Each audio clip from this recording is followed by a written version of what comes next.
Welcome to IVoT Eye On Investing, where our experts look at the economy, the market, and particular companies from a long-term fundamental perspective. IVoT Financial Training Inc. is a company committed to making financial mastery accessible to everyone. To learn more, go to IVoT.academy.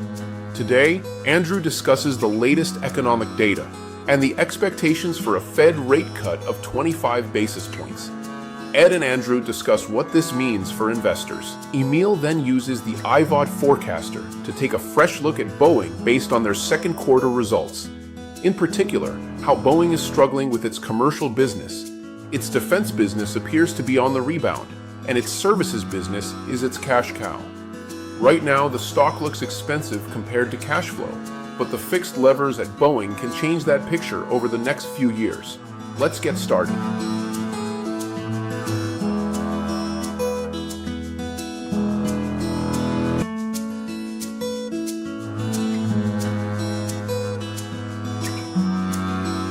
Hello, I'd like to welcome everyone to IVoT Eye On Investing. Today we have a dynamic show where we have our market strategist, Andrew Tang, and we have Emile Westergaard, the founder and mind behind IVoT Academy. And welcome to the show, everybody. Thanks for having me. Thanks, Ed. So as we do every week, we start off with Andrew giving us kind of a summary of where the world is in investing. And I chime in on a few things. And then we follow up with Emile talking about a specific stock where he's going to do a diagnosis of Boeing today. So Andrew, why don't you take us away?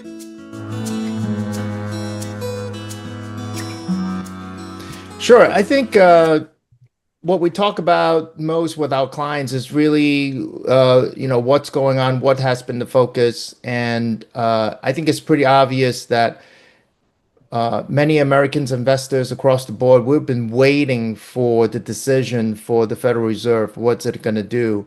So the Federal Reserve is meeting today and tomorrow, and the likelihood for a 25 basis point interest rate cut, it's very high. It's almost certain. Is at 95% probability right now. Now the chances for a 50 basis point cut, it actually dropped back down to 3%. So most likely this is not going to happen. But likely the case is most likely is going to be is that we're going to get a few more cuts. So, we have two more meetings until the end after this meeting. So likely we will continue the rate cuts. And Andrew, what do the rate cuts do for investors? Yeah, well, we really have to look at the cost of capital because interest rate is not really relating so much so on how much are we going to get from the bank or CD and money market, but that is part of the equation that is used.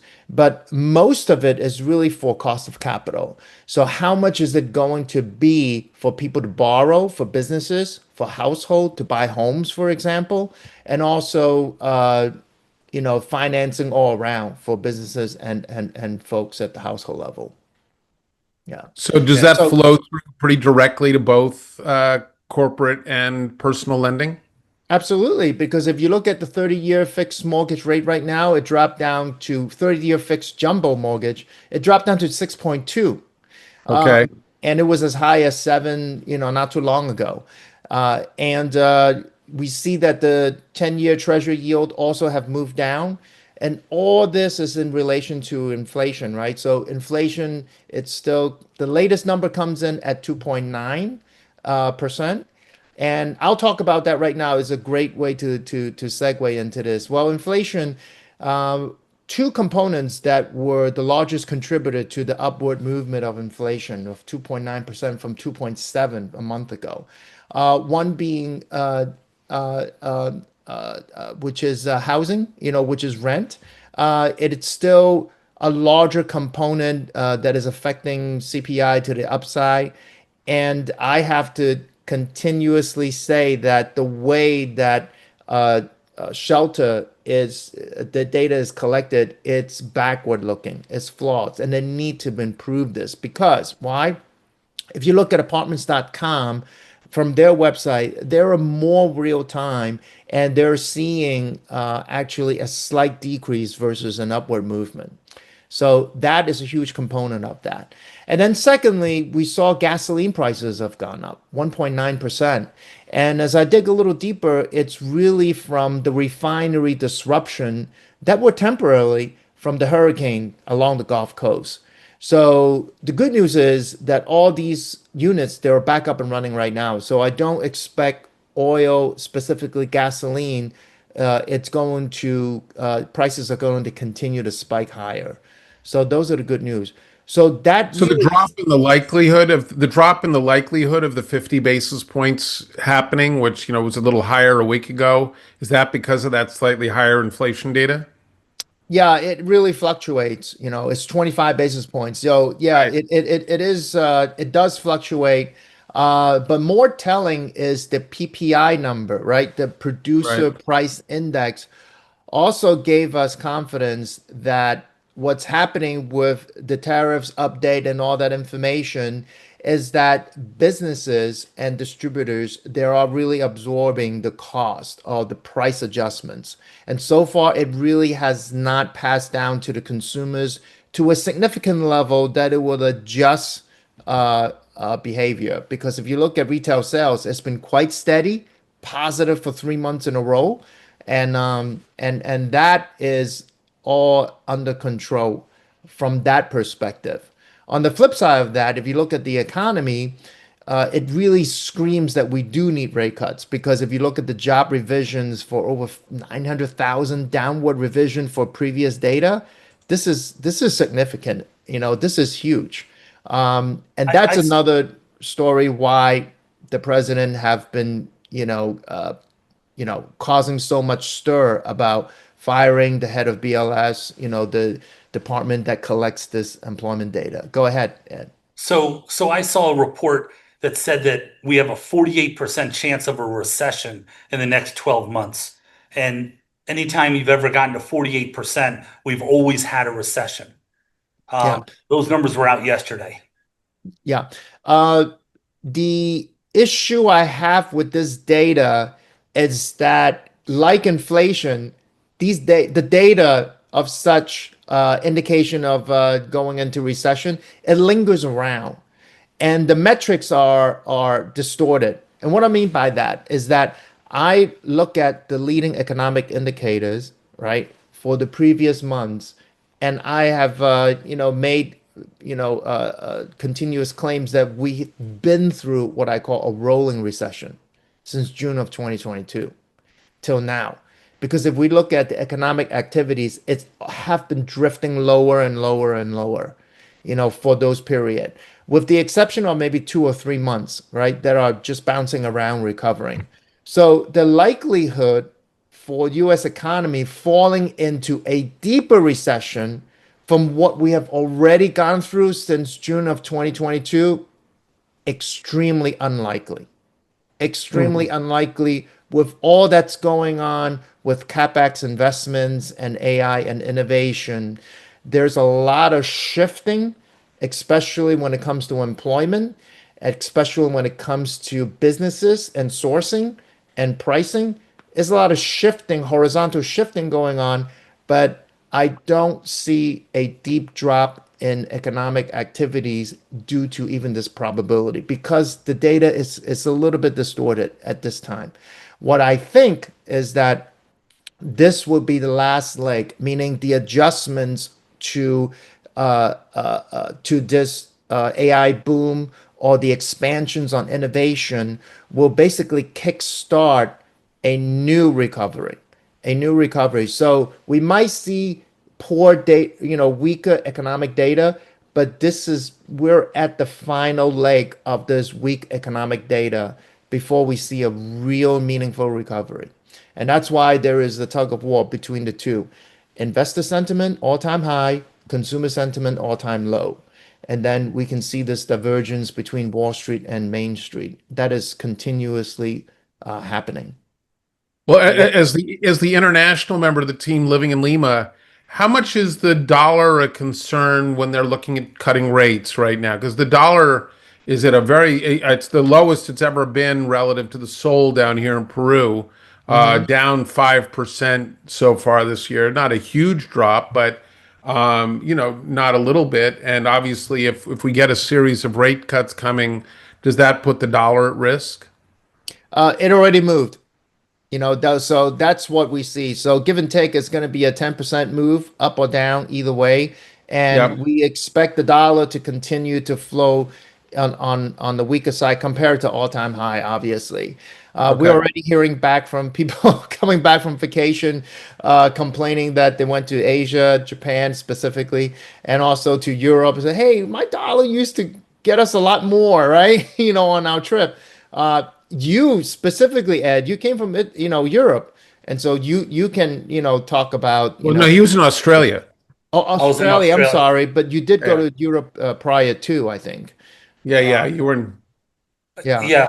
And So so the dollar, I just think that they reduce or they increase the prices to offset the rise and fall of the dollar. So I don't see a big benefit other than hotel rooms.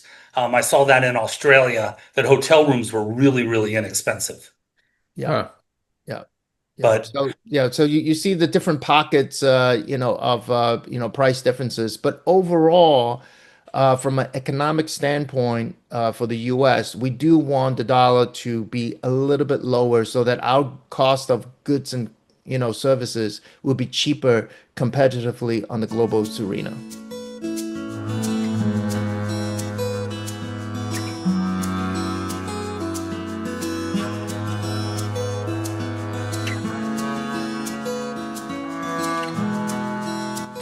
so with that in mind, Emile, why don't you take us through Boeing, through the IVoT Forecaster, and give Sure. us an update on where we are with Boeing. Yeah, so obviously we all know Boeing is the leading aircraft maker in the world, along with Airbus, and there are a number of other competitors that are smaller. Boeing has, just before I go to the tool, I mean, has really had a rough time of it since really around 2000. They've had a lot of quality issues through their planes, and the company has struggled as a cash flow vehicle. So, as a long-term investor, it's pretty interesting to see where things stand at this point after all of the noise. So this is the where am I? Here we go. Here, this is the IVoT platform. We go to our toolbox. We open up the Boeing tool. I thought I already had it open, but I did not. Okay, we open the Boeing tool, and here we go. So Boeing is currently trading at, well, it's down a little bit from this. This gets updated not daily, weekly, but it was at 230. I think it's around 217 right now. And it has a market cap of roughly 170, 60, 65, $170 billion, right? So that's the company. I mean, amazing in a way that in a duopoly to some extent globally for commercial aircraft, it's not that big a company. I mean, you can fit 8 Teslas inside or you can fit 8 Boeings inside of one Tesla, right? At this point, market cap wise, just showing you where this is all gone, and interesting to see where it's headed. Now, this is where it gets even kind of stranger, right? So in their most recent quarter, they did $248 million of cash flow. Well, $248 million on a $170 billion market cap is nothing. I mean, that's very obvious, right? They're not generating cash. And in fact, a year ago, if we look at the tool, and I'm going to make this a little bigger so we can see it better. A year ago, they lost $430 million. So the good news is cash flow grew by about 600 million bucks. That's good. But if you go down, the cash flow value right now of Boeing is $4 a share. A year ago, it was literally negative $135 because they were losing money, right? So a company that's losing money, if you want to value it on a sustainable cash flow basis, has a negative value. It's losing money. In this case, they're now making money, but obviously $4 of cash flow value relative to a $230 stock price or 215 is quite anemic. So let's now go down to the business itself. And here we can see that in the quarter, they had a good quarter for sales. Sales grew 35%, again off of a weak year ago. So that's an improvement. And their margins improved by roughly 350 basis points from 7.3 to 10.7% gross margin. Operating margin was slightly negative. Cash flow, though, with depreciation, everything was positive. They're sitting on about negative $20 billion on the balance sheet. So so the question is, what needs to happen to get us to $230 of cash flow value in this company, right? If they can grow sales at 15%, that would get you to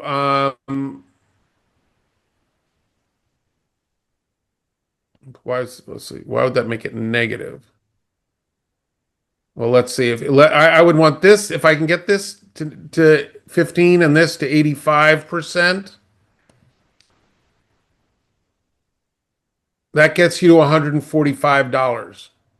So there's a lot of fixed cost leverage in this business is basically the point.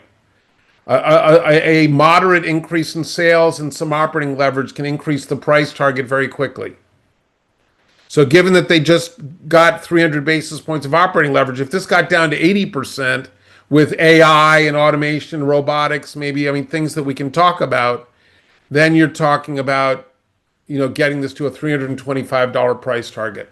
So I would argue that, the market is essentially saying this. If you're paying 230 for this, you're believing that the business can improve over the next couple of years and that there's a lot of fixed cost leverage that they're going to get by kind of bringing the company back to better health.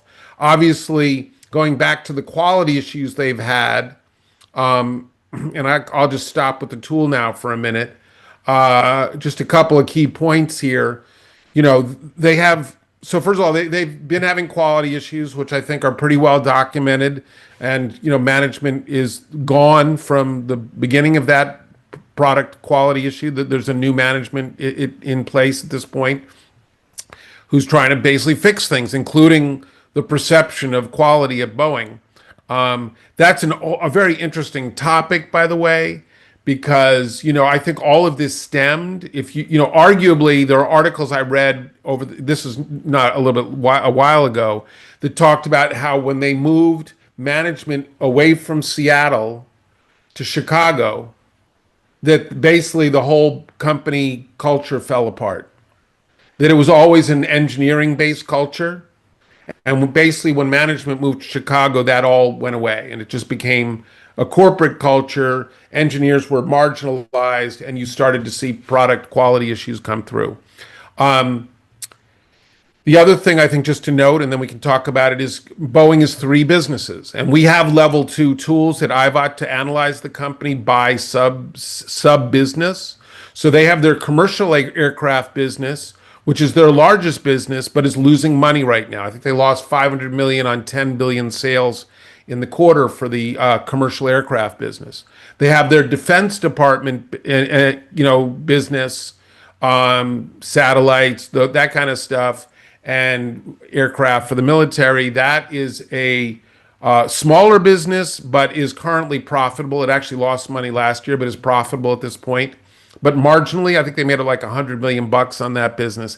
And then they have their kind of golden egg, which is their services business, which is highly profitable, made about $1 billion in profit in the quarter, and is servicing all their old Boeing jets with parts and everything. That's going to be a continued, gold mine. So I mean, one way you might deal with Boeing in the near term is some of the parts would be an interesting approach here to say, what happens if, obviously the services business continues to be profitable, and they bring the commercial business back into profit. That would be the kind of idea over the next 3 years if you want to own it.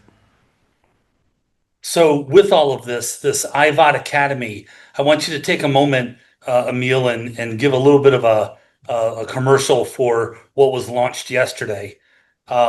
Yeah. We are in the soft launch of our platform, which includes financial training and then the tools like the ones you just saw for valuing public companies, as well as tools for running your personal finances and being able to forecast your finances 5, 10, 20, 30, 40 years into the future in a level of detail that's very interesting and in a way not in a way, much more sophisticated.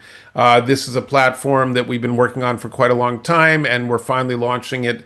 And we're starting out with Ed Chapwood. Your company is our partner. Your clients are going to be getting access to the platform this week. We have some schools that are university, Long Island University. We have some schools in California getting access to it. And then in October, we'll start the broader marketing of our brand and product into the world. So this show is meant to feature the product and the tools and the company, and obviously grateful to you both for giving your time to help us get this off the ground. Well, we're huge supporters. And Emile, I'm going to take and do an audible and say that next week we'll go through a lot of the IVoT Academy on this show.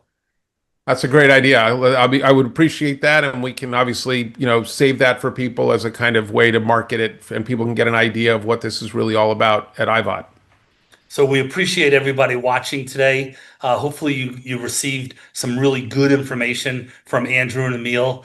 Maybe I threw in something that was worthwhile, but we look forward to doing this again next week. Thank you. Thanks, Ed. Yep. See you soon.